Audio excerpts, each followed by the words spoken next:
মুক্তি পেয়েছে John Wick movie সিরিজের পঞ্চম মুভি বেলোরিনা।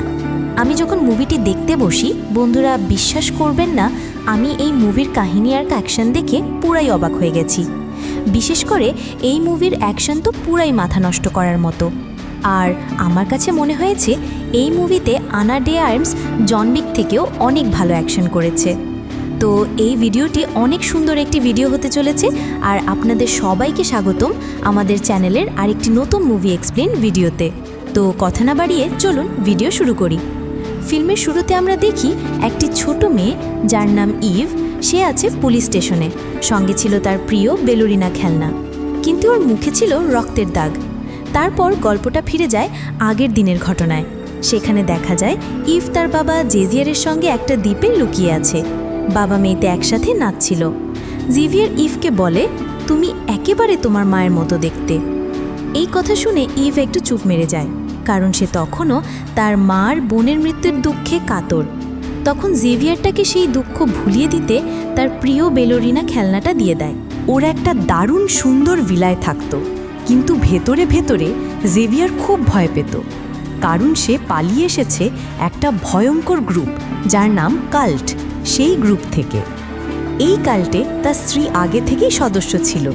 স্ত্রীর জন্যেই জেভিয়ার এক সময় এই কাল্টে যোগ দিয়েছিল, কিন্তু পরে সে সিদ্ধান্ত নেয় সে আর এই অন্ধকার জীবনের অংশ হবে না। তার ছিল 2 মেয়ে, আর কাল্ট ছেড়ে পালাতে গিয়েই তার স্ত্রী ও বড় মেয়েকে মেরে ফেলে কাল্টের লোকেরা। জেভিয়ারের শরীরের ট্যাটু থেকেই বোঝা যায় সে ছিল কাল্টের এক হাই লেভেল সদস্য, ঠিক যেন জন উইকের মতো। এইদিকে হঠাৎ করেই কাল্টের লোকজন দ্বীপে এসে গার্ডদের হত্যা করতে শুরু করে। তখন জেভিয়ার বেরিয়ে এসে তাদের সঙ্গে লড়াই করে। সে ধোঁয়া ছড়িয়ে দেয় চারপাশে, আর ইভকে নিয়ে একটা ঘরে লুকিয়ে পড়ে। সেখানে একে একে অনেক গুন্ডা ঢুকে পড়ে। তখন জেভিয়ার একজন একজন করে সবাইকে মারতে থাকে, কিন্তু গুন্ডাদের সংখ্যা ছিল অনেক বেশি। সবাই মিলে তাকে ধরে ফেলে। তারপর কাল্টের নেতা, যার নাম চেন, সে সামনে আসে। সে বলে, তুমি আমাদের দলের মেয়েকে বিয়ে করলে, আমাদের সঙ্গে যুক্ত হলে, আর এখন এত বছর পর আমাদের ছেড়ে চলে গেলে, এটা তো ঠিক না। তোমার স্ত্রী আর মেয়ে তো মরেই গেছে। এখন যদি ইভকে বাঁচাতে চাও, তাহলে তোমাকেই নিজের জীবন শেষ করতে হবে, না হলে আমি তোমাদের 2 জনকেই মেরে ফেলবো। চেন একটা গুলি ভর্তি বন্দুক জেভিয়ারের সামনে রাখে। জেভিয়ার প্রস্তুত হয় নিজেকে শেষ করে দেওয়ার জন্য, কিন্তু ঠিক তখনই লুকিয়ে থাকা ইভ বলে ওঠে, না বাবা, তুমি নিজেকে মারবে না। এই কথা শুনে জেভিয়ার আবার শক্তি ফিরে পায় এবং আবার শুরু করে গুন্ডাদের মারধর। এদিকে কাল্টের নেতা চেন সুযোগ বুঝে সেখান থেকে পালিয়ে যায়। জেভিয়ার তখন একের পর এক গুন্ডাদের শেষ করতে থাকে। হঠাৎ এক গুন্ডা পিছন থেকে এসে জেভিয়ারকে মারতে যায়। ঠিক তখনই ছোট্ট ইভ সাহস করে বন্দুক তুলে নেয়, আর সেই গুন্ডাকে গুলি করে সেখানেই শেষ করে ফেলে। এই ঘটনার পর জেভিয়ার বুঝে যায় এখন আর দেরি করা যাবে না। সে ইভকে নিয়ে পালাতে শুরু করে। ভিলার পুরো বাড়িটাই সে আগে থেকেই বোমা সেট করে রেখেছিল। নিচে নামতে নামতেই বাইরে থেকে গুলির শব্দ আসে। এক গুলি জেভিয়ারের গায়ে এসে লাগে। সে মারাত্মকভাবে আহত হয়। তবুও সে ইভকে নিয়ে ভিলার বাইরে বেরিয়ে আসে, আর ঠিক তখনই বিশাল এক বিস্ফোরণ ঘটে। পুরো ভিলাটা ধ্বংস হয়ে উড়ে যায়। চেইন মনে করে জেভিয়ার আর ইভ দুজনেই মারা গেছে, আর তাই সে নিশ্চিন্ত হয়ে সেখান থেকে চলে যায়। কিন্তু আসলে জেভিয়ার তখনও বেঁচে ছিল, কিন্তু মৃত্যুর মুখে। সে কষ্ট করে ইভের হাত ধরে বলে, মাফ করে দিও মা, আমি তোমাকে এই অবস্থায় ফেললাম। এই কথা বলেই জেভিয়ার মারা যায়। ইভ চোখে জল নিয়ে বাবার নিথর দেহ ধরে কেঁদে ওঠে। কিছুক্ষণ পর পুলিশের দল এসে যায়। তারা ইভকে নিয়ে যায় পুলিশ স্টেশনে। একটু পরেই আসে উইনস্টন। সে ছিল জেভিয়ারের পুরনো পরিচিত, আর একই সঙ্গে রুস্কার রুমা নামক সংগঠনের অংশ, যেটা আমরা আজই জন উইক 3 সিনেমায় দেখেছি। উইনস্টন ইভকে বলে, মা, তোমার জীবনে যা হয়েছে সেটা খুবই দুঃখজনক। তোমার বাবা একজন ভালো মানুষ ছিলেন। তিনি সব সময় চাইতেন তুমি একটা সুন্দর জীবন পাও। এখন সেই দায়িত্ব আমাদের। তুমি কি আমার সঙ্গে আসবে তোমার বাবার পুরনো বাড়িতে? ইভ কিছুক্ষণ চুপ থেকে সম্মতি জানায়। তারপর উইনস্টন ইভকে নিয়ে আসে রুস্কার রুমা থিয়েটারে, যেটা আমরা আগেই জন উইক 3-তে দেখেছি। সেখানে সে ইভকে পরিচয় করিয়ে দেয় শিক্ষক নগির সঙ্গে। তারপর ইভকে পাঠানো হয় থিয়েটারের ডিরেক্টরের কাছে। ডিরেক্টর বলেন, তোমার বাবা জেভিয়ার ঠিক এই জায়গাতেই বড় হয়েছিলেন। আজ তোমাকে এখানে দেখে আমি খুব খুশি। তুমি এখানে থাকলে অনেক কিছু শিখতে পারবে এবং ভালো থাকবে। এই কথা শুনে ইভের মুখে এক ফাঁকা হাসি ফুটে ওঠে। সে বুঝতে পারে এখানেই তার নতুন জীবন শুরু হতে চলেছে। তারপর ইভ সবাইকে জানিয়ে দেয় সে এখানেই থাকবে। উইনস্টন ও নগিও খুশি হয়, আর উইনস্টন ইভকে একটি বিষয়ে গোল্ডেন কয়েন দিয়ে বলে, এইটা তোমার বাবার ছিল, এখন এটা তোমার। উইনস্টন চলে যাওয়ার আগে ইভকে বলে, তুমি যদি কখনো সমস্যায় পড়ো আমি সবসময় তোমার পাশে থাকব। এই কথা বলে সে সেখান থেকে চলে যায়। তারপর নগি ইভকে একান্তে ডেকে বলে, আমি তোমার বাবাকে চিনতাম। এখানে আমরা দু ধরনের মানুষকে ট্রেনিং দিই, একদিকে মার্শাল আর্টস আর অন্যদিকে ব্যালেরিনা ডান্স। নগি আরও বলে, এই দুইয়ের কম্বিনেশনেই একজন আসল অ্যাসাসিন বা যোদ্ধা তৈরি হয়। তোমাকে শিখতে হবে কখন আক্রমণ করতে হয় আর কখন নিজেকে বাঁচাতে হয়। কখন মারবে আর কখন থামবে সেটা সিদ্ধান্ত নেবে তুমি নিজে। ইভের কাছে এই ধারণাটা খুবই ভালো লাগে। সে মনে মনে ঠিক করে এই জায়গাটাই তার নতুন ঘর হবে। এরপর গল্পে টাইম স্কিপ ঠিক 12 বছর পরে আমরা দেখি বড় হয়ে যাওয়া ইভ ব্যালেরিনা ডান্সের কঠোর প্র্যাকটিস করছে। তাকে ঘামতে দেখা যায়, পায়ের আঙুল ফেটে গেছে, রক্ত বেরোচ্ছে, কিন্তু তাও সে থামছে না। এই ট্রেনিং করাচ্ছেন থিয়েটারের ডিরেক্টর নিজে। তিনি ইভকে বলেন, তোমার পা কালকে ভালো করে পরিষ্কার করে এসো। এই যন্ত্রণার মধ্য দিয়েই তোমার শরীর গড়ে উঠবে। ডিরেক্টরের দায়িত্ব পারফেক্ট ব্যালেরিনা তৈরি করা, আর নগির দায়িত্ব সেই মেয়েদের ঘাতক হিসেবে ট্রেনিং দেওয়া। রাতে দেখা যায় ইভ ছাড়াও আরও মেয়েরা এখানে একসাথে ব্যালেরিনা ও অ্যাসাসিন হওয়ার কঠোর প্রশিক্ষণ নিচ্ছে। তখন ইভ দেখা করে তার প্রিয় বান্ধবী তাতিয়ানার সঙ্গে। তাতিয়ানা দেখে ইভের পা রক্তে ভেজা। সে বলে, তুই ঠিক আছিস তো? ইভ হেসে বলে, আমি তোমার মতো সেরা ব্যালেরিনা হতে চাই। তাতিয়ানা মৃদু হেসে বলে, তুই তো আগে থেকেই দুর্দান্ত অ্যাসাসিন, এখন ওই ট্রেনিংটাও গুরুত্ব দিয়ে কর, দেখবি তুই দুদিকেই সেরা হবি। এরপর আমরা দেখি ইভ ও তাতিয়ানার অ্যাসাসিন ট্রেনিং। ইভ সেখানে দুর্দান্ত পারফর্ম করছে, একের পর এক চ্যালেঞ্জে সেরা হয়ে যাচ্ছে। কিন্তু তাতিয়ানা একটু পিছিয়ে পড়ছে। লড়াইয়ে সে দুর্বল, ধাক্কা খাচ্ছে বারবার। তাদের ট্রেন করছে নগি। একদিন এক ট্রেনিংয়ে ইভ একটি ছেলের সঙ্গে ফাইট করতে গিয়ে খুব মার খেয়ে যায়। সে হতাশ হয়ে বলে, ও অনেক বড় আর শক্তিশালী, আমি কিছুতেই পারছি না। নগি জবাবে বলেন, হ্যাঁ সে শক্তিশালী, কিন্তু তুমি তো ওকে দেখে নিজেই হেরে গেছো।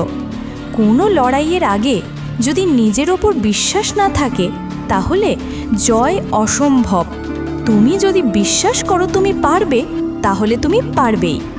এই কথা শুনে ইভের চোখে আত্মবিশ্বাস ফিরে আসে। সে আর নিজেকে থামায় না। ইভ এখন এতটাই শক্তিশালী হয়ে উঠেছে যে বড় বড় পুরুষ ফাইটারদেরও সে মাটিতে ফেলে মারছে। এই দৃশ্য দেখে নগি খুবই মুগ্ধ হন। এই মেয়েটা তৈরি হয়ে যাচ্ছে, তার মুখে এমন এক গর্বের ভাব। 2 মাস কেটে যায়।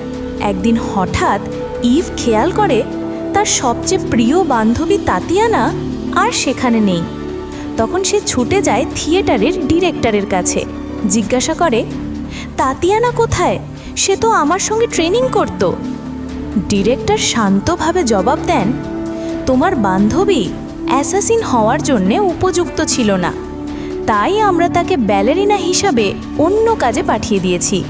আমরা রুস্কারুমাতে সেটাই করি, যারা কিলার হতে পারে তাদের কিলার বানাই, আর যারা পারে না তাদের ভিন্ন পথে পাঠিয়ে দিই। তোমার মতো সবাই কিলার হয় না ইভ। এই কথাগুলি শুনে ইভের চোখে আগুন জ্বলে ওঠে। সে সোজা ডিরেক্টরের চোখে তাকিয়ে বলে, তাহলে আমাকে আমার প্রথম মিশন দিন, আমি এখন পুরোপুরি প্রস্তুত।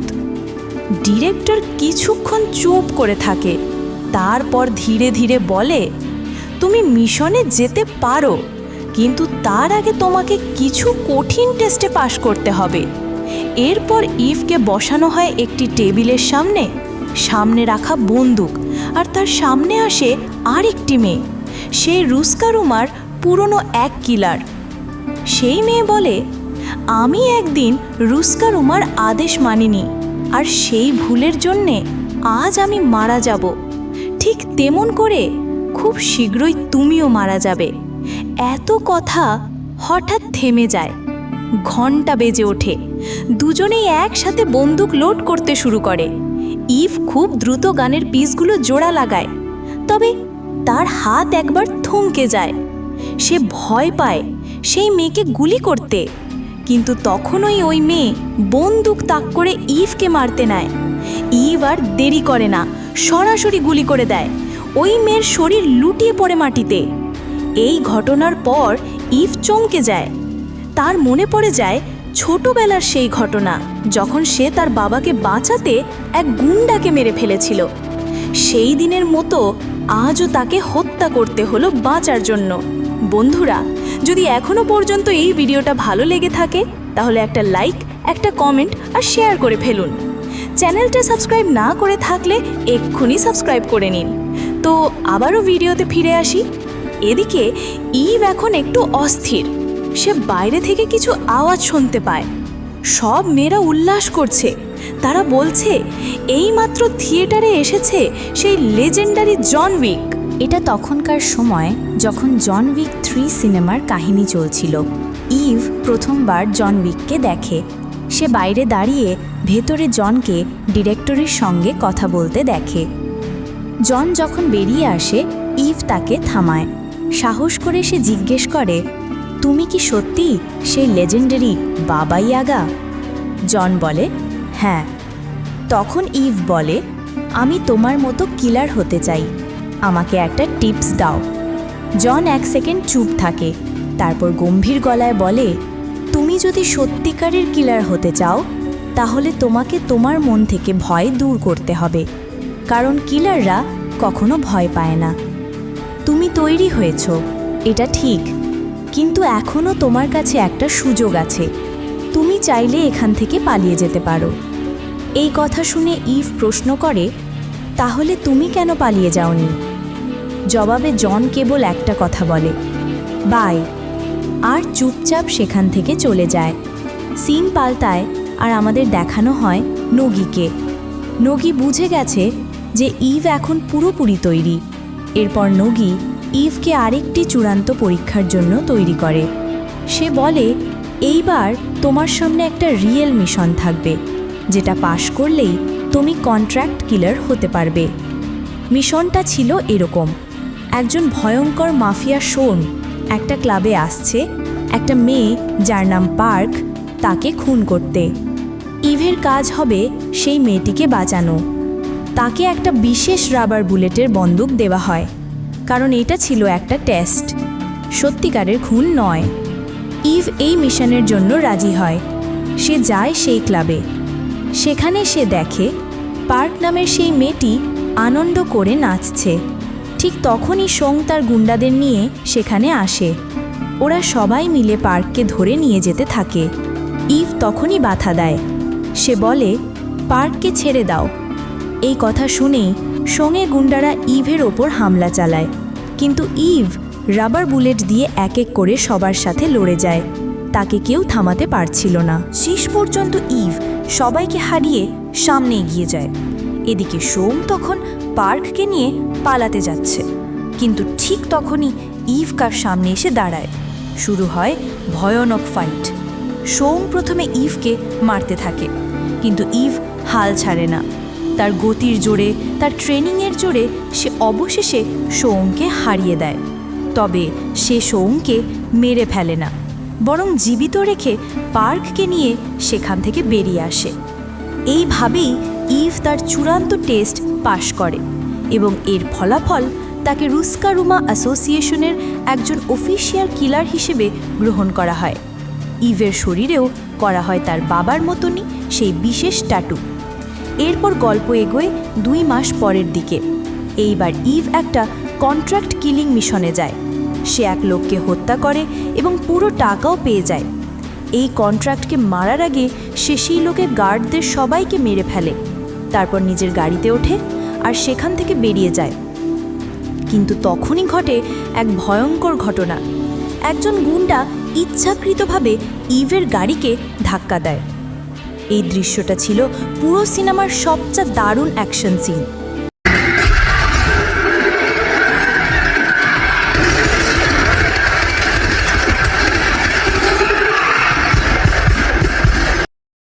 ইভ গাড়ি থেকে বেরিয়ে আসে, সোজা সেই গুন্ডার সামনে দাঁড়ায়। দুজনের মধ্যে শুরু হয় দুর্দান্ত ফাইট। শেষমেশ ইভ তাকে মেরেই ফেলে। তবে ঠিক তখনই ইভ তার হাতে একটা বিশেষ চিহ্ন দেখে, একটা ক্রসের চিহ্ন। আর সেটা দেখে সে থমকে যায়। ঠিক একই চিহ্ন সে ছোটবেলায় দেখেছিল তার বাবার খুনিবের হাতে। তখন ইভ তার হাত কেটে সেই চিহ্ন নিয়ে সোজা চলে যায় ডিরেক্টরের কাছে। সে প্রশ্ন করে, এই লোক কারা? আমার বাবাকে মারার সময়ও ওই গুন্ডাদের হাতেও ছিল এই একই চিহ্ন। ডিরেক্টর কিছুক্ষণ চুপ করে থেকে বলে, তুমি এদের পেছনে যেও না ইভ।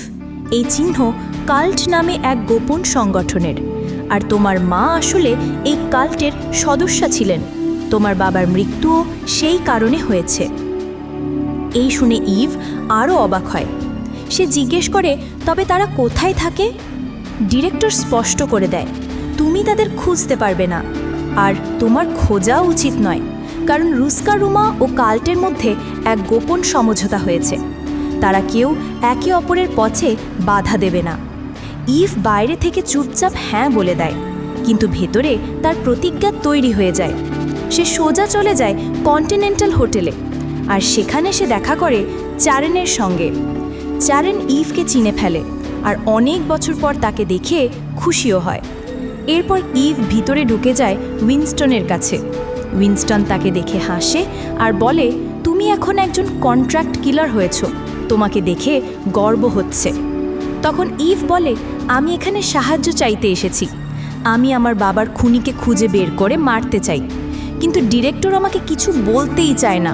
তুমি কি আমাকে সাহায্য করবে? উইনস্টন একটু চুপ থেকে বলে, তারা খুবই বিপজ্জনক লোক। তারা কাল্ট নামে এক গোপন মাফিয়া সংগঠনের অংশ। তারা আমাদের মতো নয়। তাদের নিজস্ব নিয়ম, নিজস্ব জগৎ। তারা ডেনমার্কের কোনো গোপন জায়গায় থাকে, কিন্তু আমাদের কাছে সেই তথ্য নেই। তখন ইভ উইনস্টনের সামনে তার গোল্ড কয়েন ফিরিয়ে দেয়। এটা ছিল তার সাহায্য চাওয়ার প্রতীক। উইনস্টন কিছুক্ষণ ভেবে বলেই ফেলে, ঠিক আছে, আমি তোমাকে সাহায্য করব। তখনই সে হাই টেবিলের প্রধান অফিসে ফোন করে একজন কাল্ট সদস্য ড্যানিয়েলের সম্পর্কে তথ্য জানতে। জানা যায় ড্যানিয়েল পাইন নামে সেই ব্যক্তি এই মুহূর্তে প্রাগের কন্টিনেন্টাল হোটেলে আত্মগোপন করে আছে। তার মাথার দাম $2 মিলিয়ন। উইনস্টন সেই ড্যানিয়েলের ছবি ইভকে দেখায়। ইভ তা দেখেই বেরিয়ে পড়ে সোজা সেই হোটেলের উদ্দেশ্যে। পরবর্তী দৃশ্যে ইভ এসে পৌঁছায় প্রাগের কন্টিনেন্টাল হোটেলে।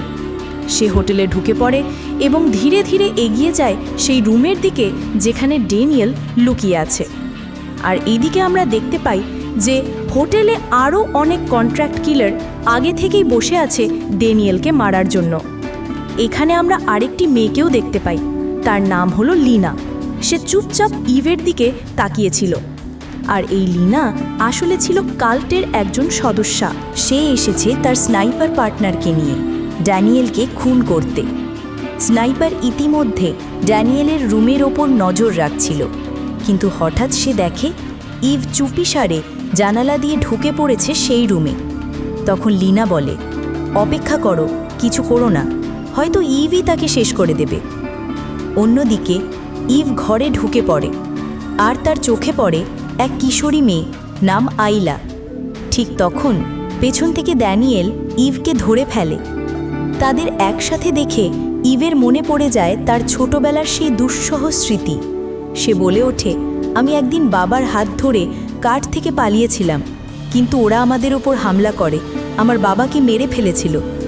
ড্যানিয়েল তখন ঠান্ডা গলায় বলে, তুমি জানো না তুমি কি ভয়ঙ্কর ঝামেলায় পা রাখতে যাচ্ছ। এই পুরো দৃশ্য বাইরে থেকে দেখছিল সেই স্নাইপার। সে বুঝে যায় এরা কেউ এখন আর লড়াই করবে না। তখন লিনা ড্যানিয়েলের মাথার দাম ডাবল করে দেয় 4 মিলিয়নে। এই খবর মুহূর্তে ছড়িয়ে পড়ে হোটেলের ভেতরের সব কিলারদের কাছে। সবাই দৌড়ে আসতে থাকে ড্যানিয়েলকে মারার জন্য। অন্যদিকে ড্যানিয়েল বুঝে যায় বিপদ ঘনিয়ে এসেছে। সেই ইভ আর আইলাকে নিয়ে লিফটের দিকে দৌড় দেয়। তাদের পেছনে গুন্ডারা হোটেলে ঢুকে পড়ে। ড্যানিয়েল বন্দুক দিয়ে গুলি ছুড়ে মারতে থাকে, আর ইভ ঘুষি মেরে লাথি মেরে গুন্ডাদের পথ আটকে রাখে। 3 জন মিলে লিফটে চড়ে নিচে নামে। তখন ড্যানিয়েল ইভকে বলে, আমার একটা অনুরোধ আছে, আইলাকে রক্ষা করো, ও যেন নিরাপদে থাকতে পারে। ইভ মাথা নেড়ে রাজি হয় আর আইলাকে নিয়ে এগিয়ে যায়। ড্যানিয়েল তখন একাই যুদ্ধ করতে থাকে, আর তখনই হঠাৎ কাল্টের সেরা খুনি ডেক্স হাজির হয়। ডেক্স ছিল নৃশংস, ঠান্ডা মাথার এক মারাত্মক কিলার। সে ড্যানিয়েলের সঙ্গে লড়াই শুরু করে এবং একের পর এক গুলি চালিয়ে ড্যানিয়েলকে গুরুতর জখম করে। এইদিকে লিনা হঠাৎ ইভের মাথায় আঘাত করে এবং ইভ অজ্ঞান হয়ে পড়ে যায়। তারপর সে আইলাকে তুলে নিয়ে পালিয়ে যায়। কিছুক্ষণ পরে লিনা গিয়ে সব কথা জানায় একজন লোককে, যার নাম চেন। চেন জানতে চায় এই মেয়েটা কে ছিল যাকে তুমি ড্যানিয়েলের সাথে দেখেছ। তখন লিনা বলে, আমি সেই মেয়েটিকে চিনতে পারিনি, তাই তাকে হোটেলের নিরাপত্তা কর্মীদের হাতে তুলে দিয়েছি। এদিকে কন্টিনেন্টাল হোটেলের নিরাপত্তা কর্মীরা ইভ এবং অন্য কিলারদের ধরে ফেলে। হোটেলের নিয়ম ছিল কঠোর, আর এখানে হোটেলের ভেতরে কেউ কাউকে মারতে পারবে না, আর এই নিয়ম ভাঙলেই শাস্তি ছিল মৃত্যু। তাই ইভের মৃত্যুদণ্ড ঘোষণা হতে চলেছিল, কিন্তু ইভ চিৎকার করে বলে ওঠে, ওরাই প্রথমে আক্রমণ করেছিল, আমি কাউকেই মারিনি। এই কথা শুনে হোটেলের লোকেরা ব্যাপারটা যাচাই করে, আর এরপর হঠাৎ করেই তারা বাকি কিলারদের গুলি করে মেরে ফেলে আর ইভকে মুক্তি দিয়ে দেয়। তবে তারা বলে, আজকের পর এই হোটেলের চৌকাঠে তুমি আর পা দিতে পারবে না। ইভ মাথা নেড়ে রাজি হয়। এরপর ইভ যায় এক গানের দোকানে। সেখানে সে দেখা করে দোকানের মালিক হারির সঙ্গে। সে একটি সোনালি কয়েন দেয়, আর তারপর কাল্টির চিহ্ন দেখিয়ে বলে, তাদের সম্পর্কে আমাকে তথ্য দাও। হ্যারি কাঁধ ঝাঁকিয়ে বলে, দুঃখিত, রুলস ভাঙতে পারি না। তখন ইভ বলে, তথ্য না দাও, অন্তত ভালো কিছু অস্ত্র তো দিতে পারো। হ্যারি মুচকি হেসে তাকে নিয়ে যায় দোকানের নিচের সিক্রেট বেসমেন্টে। সেখানে ছিল একের পর এক মারাত্মক আগ্নেয়াস্ত্র। ইভ চোখ বড় বড় করে দেখে, সেই সব অস্ত্র যেন ওর জন্যই বানানো। কিন্তু ঠিক তখনই কাল্টের সদস্যরা হামলা করে। তারা জানে ইভ এখনো বেঁচে আছে। গোলাগুলি শুরু হয়, হ্যারি আহত হয়, আর ইভ তখন লড়াইয়ে ঝাঁপিয়ে পড়ে। সে দেখে শুধু গান নয়, সেখানে প্রচুর বোমাও রাখা ছিল। তখন ইভ একের পর এক বোমা ছুঁড়ে শত্রুদের উড়িয়ে দিতে থাকে। গুন্ডারা একে একে ধ্বংস হয়ে যায়, আর ইভ একাই পুরো স্কোয়াডকে শেষ করে দেয়। শেষে ইভ হ্যারির কাছে ক্ষমা চায়, কিন্তু হ্যারি রেগে গিয়ে বলে, না, আমি ক্ষমা চাই না, আমি চাই প্রতিশোধ। তারপর হ্যারি ইভকে বলে, তুমি ডেনমার্কের হলস্টেড শহরে যাও। শোনা যায় সেখানেই কাল্টের সবাই লুকিয়ে আছে। ইভ মাথা নেড়ে রাজি হয়। সে চায় আরও অস্ত্র আর একটা দ্রুত গতির গাড়ি। কিছুক্ষণ পর গাড়ির ভেতর ভর্তি অস্ত্র নিয়ে ইভ রওনা দেয় হলস্টেড শহরের দিকে। পরদিন সকালে ইভ পৌঁছায় সেই শহরে। নদীর ধারে দাঁড়িয়ে থাকা ছোট্ট চমৎকার এক শহর হলস্টেড। ইভ যখন সেই ছোট্ট শহরে ঢুকল, তখন চারপাশের মানুষ তাদের বাচ্চাদের নিয়ে পালিয়ে যাচ্ছিল। সবার চোখে ছিল ভয় আর মনে ছিল আতঙ্ক। সেই শহর কিছু একটা লুকোচ্ছে। শহরের ওয়াচার, এক দাড়িওয়ালা লোক জসপ্রীত পাজি, দূর থেকে দেখে ফেলে ইভকে। ইভ শহরের ভেতর ঢুকে পড়ে আর যায় এক দোকানে। সেখানে ছিল ছোট্ট একটি ব্যালারিনা টয়, যেটা তার শৈশবের স্মৃতি জাগিয়ে তোলে। ঠিক তখনই এক অচেনা লোক বারে ঢুকে পড়ে। তার চোখ পড়ে ইভের উপর। সে সরাসরি ইভকে মারতে আসে, কিন্তু ইভকে চুপ করে বসে থাকবে না। ইভ তার সঙ্গে ধস্তাধস্তি শুরু করে আর শেষে তাকে গুলি করে ফেলে দেয়। এরপর ইভ উঠে যায় বারের ওপরের ঘরে, কিন্তু হঠাৎই বারটেন্ডার তার ওপর ঝাঁপিয়ে পড়ে।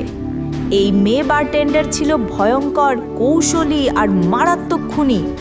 দুজনের মধ্যে শুরু হয় ভয়ানক যুদ্ধ, আর শেষে ইভ তাকে আহত করে ফেলে দেয়। কিন্তু এই তো শুরু। এবার একে একে এসে পড়ে একদল কিলার। ইভকে ঘিরে ফেলে তারা চারদিক থেকে। কিন্তু ইভ তো ইভই, সে একে একে সবাইকে শেষ করে সেই বার থেকে পালিয়ে যায়। এই পুরো ঘটনা চোখের সামনে দেখছিল জসপ্রীত পাজি। সে এক মুহূর্ত দেরি না করে চেনকে খবর দেয়, আর সঙ্গে সঙ্গে পুরো শহরে বাজে সতর্কতার সাইরেন।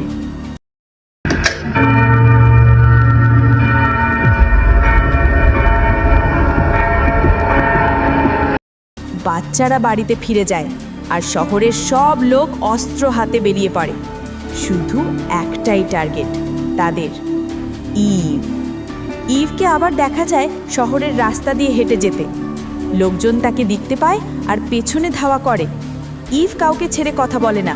যারা সামনে আসে তাদের সবাইকে একে একে শেষ করে দেয়। কিন্তু ধীরে ধীরে পরিষ্কার হয়ে যায় যে এই শহর শুধু শহর নয়, এই পুরো শহরটাই আসলে কাল্টের ঘাঁটি। সবাই কাল্টের লোক, এবং ইভ এখন ওদের মধ্যে ফেঁসে গেছে। এক সময় একটা ভয়ঙ্কর আঘাত এসে পড়ে ইভের মাথায়। সে অজ্ঞান হয়ে যায়।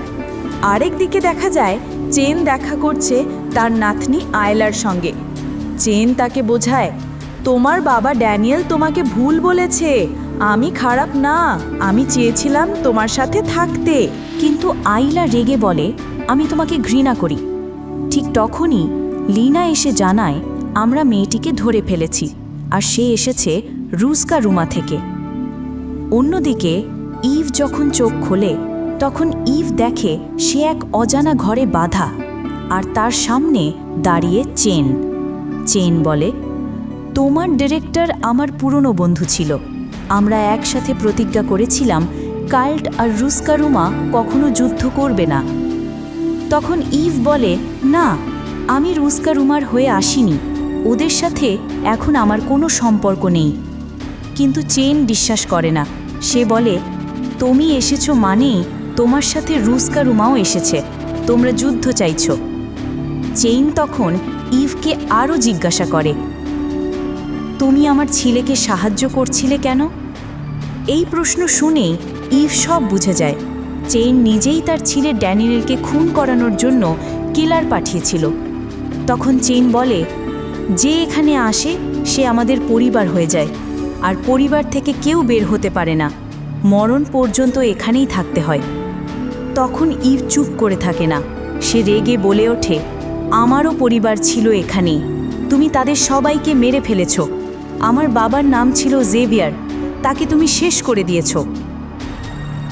এই কথা শুনে চেন স্তব্ধ হয়ে যায়, তার মুখ ফ্যাকাশে হয়ে যায়। সে বাইরে বেরিয়ে লিনার কাছে যায় আর ধীরে ধীরে বলে, ইভ, সে তোমার বোন। এই কথায় লিনাও হতবাক হয়ে যায়। কিন্তু তখনই ভেতর থেকে গর্জে ওঠে গোলাগুলির আওয়াজ। ইভ ইতিমধ্যে এক এক করে সব গুন্ডাদের শেষ করে ফেলছে। এই দৃশ্য দেখে লিনা ইভের পেছনে ছুটে যায়। দুই বোন এক সময় একটা বাড়িতে মুখোমুখি হয়। দুজনের মধ্যে শুরু হয় লড়াই। কিন্তু হঠাৎ ইভ লিনার হাত থেকে গান কেড়ে নেয়। তখন লিনার চোখে জল। সে বলে, ইভ, আমি তোমার বোন, আমরা একসাথে বড় হয়েছি, মনে আছে? কিন্তু তখন বাবা তোমাকে নিয়ে চলে গিয়েছিলেন আর আমাকে এখানে রেখে গিয়েছিলেন। এই শহরটাই তো আমাদের আসল ঘর। তখন ইভ জবাব দেয় দৃঢ় গলায়, না, এই শহর আমার ঘর নয়, এই শহরের লোকেরাই আমার বাবাকে খুন করেছিল। তখন লিনা বলে, তোমার বাবা এখানকার লোকেদের বিশ্বাস ভেঙে দিয়ে পালিয়ে গিয়েছিলেন, সেটা ছিল তার ভুল। তখন ইভ বলে, তোমার বেঁচে থাকার কথা বাবার জানাই ছিল না, আর সে চায়নি আমাদেরকেও জোর করে কিলার বানানো হোক এই শহরের মতো। তাই আমি চলে যাই নিজের ইচ্ছায় রুস্কা রুমাতে, সেখানে আমি কিলার হই নিজের ইচ্ছায়। এই সময় এক গুন্ডা লুকিয়ে বাইরে গিয়ে সব কথা জানিয়ে দেয় চেনকে। চেন সঙ্গে সঙ্গে আদেশ দেয়, বোম ফেলে দাও ওদের ওপর, আর দুই বোনকেই মেরে ফেলো। আর সঙ্গে সঙ্গেই ভয়ানক বিস্ফোরণ। ইভ তখন রক্তাক্ত, মাটিতে পড়ে আছে। সে চোখ মেলে দেখে লিনা ধুঁকছে মৃত্যুর পথে। লিনা তখন ইভের হাত ধরে বলে, আমাকে ক্ষমা করো বোন। আর সেই কথার সঙ্গে সঙ্গেই লিনার মৃত্যু ঘটে। তখন গুন্ডারা সেই বাড়িতে ঢুকে পড়ে, কিন্তু ইভ কি চুপ করে বসে থাকবে? না, সে হাতে তুলে নেয় একটা ধারালো তলোয়ার আর শুরু করে নির্মম হত্যাযজ্ঞ। একের পর এক গুন্ডাকে সে টুকরো টুকরো করে কেটে ফেলে। সবাইকে শেষ করে সে নেয় চেইনের বকিটকি। ইভ বকিটকিতে বলে, তোর মৃত্যুর সঙ্গেই এই লড়াইয়ে শেষ হবে। এরপর চেইন ফোন করে ডিরেক্টরকে। সে বলে, তোমার কিলার আমাদের ডিল ভেঙে দিচ্ছে। ডিরেক্টর ঠান্ডা গলায় জবাব দেয়, ওমে এখন আমাদের কিলার নেই। তখন চেইন হুঁশিয়ারি দিয়ে বলে, রাত 12টার মধ্যে যদি সে এই শহর না ছাড়ে তবে আমাদের আর কোনো চুক্তি থাকবে না, শুরু হবে যুদ্ধ। ডিরেক্টর গম্ভীর হয়ে বলে, সে মেয়েটা একসময় আমাদের জন্য কাজ করত, তাই আমি আমার বিশেষ লোককে পাঠাচ্ছি। রাত 12টার পর সে মেয়েটা আর বেঁচে থাকবে না। চেইন তখন খুশি হয়ে রাজি হয়ে যায়। এদিকে ইভ এক পুরনো ধ্বংসাবশেষে লুকিয়েছিল, নিজের আঘাত নিজেই সারাচ্ছিল। রাত ঘনিয়ে এলে শহরে প্রবেশ করে জন উইক। চেইন জনকে দেখে অত্যন্ত খুশি হয়। তারপর সে শহরের সবার মধ্যে ঘোষণা দিয়ে দেয়, এই শহরে বাইরে থেকে 2 জন ঢুকেছে। মেয়েটাকে কেউ দেখলে সঙ্গে সঙ্গে মেরে ফেলবে, আর লোকটিকে কেউ একটাও আঘাত করবে না। জন তখন গোপনে ইভকে খুঁজে বের করে নেয়। ইভ ওকে দেখে চমকে যায়। জন বলে, এখনও সময় আছে, এখান থেকে বেরিয়ে যাও। ইভ একটু হাসে, তুমি যখন আমাকে প্রথমবার বলেছিলে তখনও এই কথাটাই বলেছিলে। জন আবার বলে, তোমার রুস্কা রুমার কিলার হওয়া উচিত ছিল না। ইভ চিৎকার করে বলে, আমি এখন আর পালিয়ে যাব না। এই বলে সে জনের উপর ঝাঁপিয়ে পড়ে। জন একের পর এক ইভকে হারাচ্ছিল, কিন্তু সে ইভকে মারছিল না। সে শুধু চাইছিল ইভ যেন এখান থেকে চলে যায়। কিন্তু ইভ থেমে নেই, সে বারবার লড়াই করেই যাচ্ছিল। অবশেষে জন তাকে ধরে ফেলে। তখন ইভ কান্না জড়ানো গলায় বলে, চেইন আমার বাবাকে মেরে ফেলেছে। আমি যতক্ষণ না ওকে মারছি আমি এখান থেকে কোথাও যাব না। জন তার ঘড়ির দিকে তাকায়। রাত 12টা হতে তখনও 28 মিনিট বাকি। জন তখন চুপচাপ বলে, আমার অর্ডার ছিল তোমাকে রাত 12টার মধ্যে শেষ করতে। তাই যদি তুমি এর আগে চেইনকে মেরে এই শহর ছেড়ে যেতে পারো তাহলে আমি তোমায় কিচ্ছু করব না। ইভ এবার রাজি হয়ে গেল জনের প্রস্তাবে। সে জনকে ধন্যবাদ দেয়। কিছুক্ষণ পর ইভ একের পর এক গুন্ডাদের মারতে শুরু করে। তাদের অস্ত্র কেড়ে নিয়ে আরও শক্তিশালী হয়ে উঠছিল। এদিকে চেনের কাছে খবর পৌঁছায়, ইভ পুরো শহরে তাণ্ডব চালাচ্ছে। চেইন তখন মাইক নিয়ে শহরের সব লোকদের বলে, সবাই রাস্তায় আসো, ওই মেয়েকে থামাতে হবে যেভাবেই হোক। ইভ এবার একের পর এক লোক খুঁজে খুঁজে মেরে ফেলতে লাগে। ডেক্স নামের এক গুন্ডাও এবার ময়দানে নামে। তার হাতে ছিল ভয়ানক ফায়ার গান। ইভ তাকে দেখেই পাশের ফায়ার ব্রিগেড অফিসে ঢুকে পড়ে। সেখান থেকে সে এক জলের পাইপ নিয়ে বের হয়ে আসে, আর শুরু হয় আগুন আর জলের এক ভয়ঙ্কর যুদ্ধ।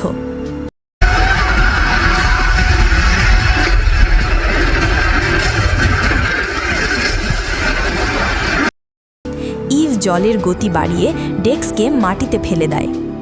অন্যদিকে জন উইক ঘড়ির দিকে তাকায়। 12টা বাজতে তখনও 14 মিনিট বাকি। কিন্তু এবার ইভের পানির পাইপে আর পানি নেই। ডেক্স আবার আগুন নিয়ে ইভকে জ্বালাতে আসে। ঠিক তখনই জন গ্যাস পাইপে বিস্ফোরণ ঘটায়। ডেক্স আগুনে পুড়ে মারা যায়। ইভ এগিয়ে এসে জনকে ধন্যবাদ জানায়। এবার জনের ওপরে আবার গুন্ডারা চড়াও হয়, কিন্তু সে একে একে সবাইকে শেষ করে দেয়। অন্যদিকে ইভ চেইনের গাড়ির সামনে এসে দাঁড়ায়। সে ড্রাইভারকে গুলি করে গাড়ি থামিয়ে দেয়। চেইন গাড়ি থেকে নেমে বলে, তোমার মা এই শহরের ওই মেয়ে ছিল, তুমি এখানকার ওই মেয়ে। রুস্কা রুমা তোমায় ত্যাগ করেছে, তাই আমি তোমায় আবার নিজের লোক হিসেবে নিতে চাই। কিন্তু ইভ কিছু না বলে সরাসরি চেইনকে গুলি করে মেরে ফেলে। দূর থেকে সেটা দেখে জন বুঝে যায় লড়াই শেষ। ইভ এরপর ছোট মেয়ে অ্যালাকে সঙ্গে নিয়ে শহর ছাড়তে শুরু করে। ঠিক তখনই ডিরেক্টরের ফোন আসে জনের কাছে। সে জিজ্ঞাসা করে, ওই মেয়ে কি মারা গেছে? জন উত্তর দেয়, চেইন মারা গেছে, যুদ্ধ শেষ। ডিরেক্টর চুপ মেরে যায়। 1 সপ্তাহ পর হোটেল কন্টিনেন্টালে ড্যানিয়েলকে দেখা যায়। সে তখনও চিকিৎসাধীন, কিন্তু সুস্থ হচ্ছে। সেখানে সে তার মেয়েকে দেখে। খুব খুশি হয় সে, আর ইভ সেখানে তাকে রেখে চলে যায়। ইভ এরপরে চেরন আর উইনস্টনকে ধন্যবাদ জানায় তার পাশে থাকার জন্য। এদিকে এক সঙ্গীত স্টেডিয়ামে তাটিয়ানাকে দেখা যায়। সে নাচছিল, আর ইভ সেখানে দর্শক হয়ে বসেছিল। অন্যদিকে হোটেলে আবার এক নতুন কন্ট্রাক্ট ঘোষণা করা হয়। এইবার টার্গেট ইভ। সব কিলারদের মোবাইলের নোটিফিকেশন আসে, ইভের মাথার দাম $5 মিলিয়ন। এই মেসেজ দেখে ইভ বুঝে যায় এবার আরেকটি নতুন যুদ্ধ শুরু হবে, আর সেই যুদ্ধ হবে নিজেকে বাঁচাবার। আর এরপরে সে চুপচাপ সেখান থেকে বেরিয়ে পড়ে। আর এখানেই শেষ হয় এই দুর্দান্ত এই সিনেমার সেকেন্ড পার্টের ইঙ্গিত দিয়ে। তো আজকের এই ভিডিও এই পর্যন্তই। বিদায় নিচ্ছি এখানেই। ভালো থাকবেন, সুস্থ থাকবেন। আর এই গল্পটি যদি আপনার কাছে ভালো লাগে তাহলে অবশ্যই ভিডিওটিতে একটি লাইক করে চ্যানেলটি সাবস্ক্রাইব করে পাশের বেল বাটনটি বাজিয়ে রাখবেন। আল্লাহ হাফেজ।